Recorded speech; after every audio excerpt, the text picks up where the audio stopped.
Ал жора қораға кірген құтлы болсын. Рахмет жора, сен де жеткіз. Қолыңда қалың мал ма? Ава, 50 миллионға қалған тойдан кейін бере ғой деп жатыр ғой. Міне апа. Айнан балам, бүгіннен бастап мені апа деме, ана де, анаңмын сен. Ал, құда атағаныңды бере ғой Айнан. Құдамыз сәл жемот екен бір пашке 2000 лақытта кетті. Азамат дайысы деп жазып жіберші. Берекет тап, дайы болсаң чорный бол, азаматтай добрый бол деген екен баяғыда біреу. Тойларыңызға қайтсын. Мұрат деп жазып қоя қойма. Қандай ағайыны? Алсау ағайыны ғой. Конверттің жұқалығынан көрініп тұрды Алсау ағайын екені. Дәулет бөлесі. Тойыңызға қайтсын, рахмет. Біздер коллективі, мехри. Молодец, көйлекті қатырған екенсіз парнойға. Малика деп жазып жіберін. Атларының басар біледі бірде екен ғомыралардың. Постоянно бірге жүріспей екеуіңіз. Ава.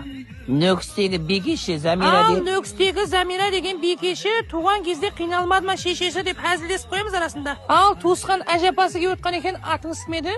Насиба ма? Жездесінің атын жаза қойын ятты. Жездес дейсен бе, кім о аты? Яқшы жазбай қойыншы ат емес. Кликтен тастасам бола ма? Өлім саған жаздырдым деймен жаңа жүрсе. Бозатаудағы қайынбеке апасы Марияш деп жазып қойып. Ай, рахмет, бозатаушылар мәрт болады өзі, бай болады ғой олар. Кіші сен мақтап атырғы бәрін жаздырып жібересен бе? Тыныш жаңа отса, сап қойынан болды ішіне. Ал, қанеки келініміздің бетін ашайық, бісмілла деп. Айнанайын қарағым, сұп-сұлу қыз екенсің ей. Мата қоян кілті. Ой, рахмет ай мама. Келін қатты қона бермей қойма, документлері. Кредитке ап қойыппан. Айна 6 миллионнан төлеп отырасың.